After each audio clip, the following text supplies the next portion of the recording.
Hello दोस्तों, स्वागत है आपका हमारे इस एमटी वाला 26 क्लासेस में।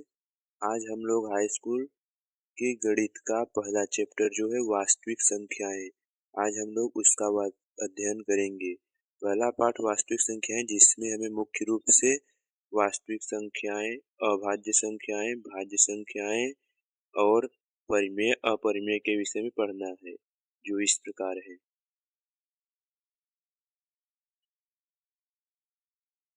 पहले हम इस हाई स्कूल के मैथ का पाठ का परिचय समझेंगे।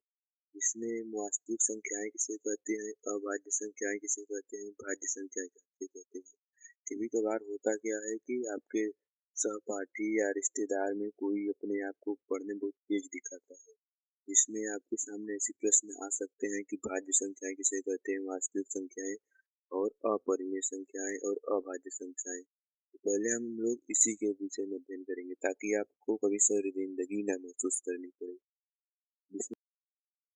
इसमें पहला है वास्तविक संख्याएं। वास्तविक संख्याएं उनको कहते हैं, अर्थात परिमेय और अपरिमेय संख्याओं को वास्तविक संख्याएं कहते हैं, जिसमें ये सब संख्या, जैसे में मान लो परिमेय में 2 आ गया, 3 आ गया या 4, और अपरिमेय में मान लो करनी में 3 हो जाएगा, ऐसे करके इन सभी को वास्तविक संख्याएं कहते हैं।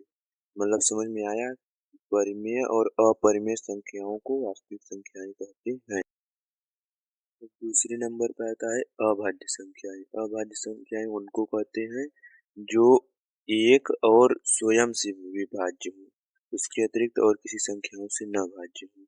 इसमें इसमें दो सबसे छोटी अभाज्य संख्याएं आती हैं। दो दो स्वयं 2 से विभाजित होगा। 2 एक सबसे छोटी अभाज्य संख्या है। 2 या 1 से विभाज्य होगा या स्वयं 2 से। और जैसे 3 3 भी एक अभाज्य संख्या है। अभाज्य संख्या है जो कि स्वयं 3 खुद से विभाज्य होगा या 1 से विभाजित करने पर। 4 ये अभाज्य संख्या नहीं होगी, क्योंकि इसे 2 से भाग देने पर ये बराबर 2 हो जाएगा। दो दो दो एक का 2, दो दूनी 4 होता है, बराबर 2 हो जाएगा। इसलिए 2, 3, 5 जो एक और स्वयं से विभाजित हो उन्हें अभाज्य संख्या है, उसके अतिरिक्त और किसी से विभाजित न हो। भाज्य संख्याएं उनको कहते हैं जो स्वयं से विभाजित हो, एक से विभाजित हो और उसके अतिरिक्त अन्य संख्याओं से भी विभाजित हो जाए, उन्हें भाज्य संख्या कहते हैं। जैसे सबसे 4 सबसे छोटी भाज्य संख्या है, क्योंकि 4 को स्वयं 4 से विभाजित हो जाएगी, 2 से भी विभाजित हो जाएगी और 1 से भी विभाजित हो जाएगी। और दूसरा 6 है, जैसे 6 को 6 से विभाजित करेंगे तो भी हो जाएगी, 3 से करेंगे तो भी, 1 से करेंगे तो भी हो जाएगी।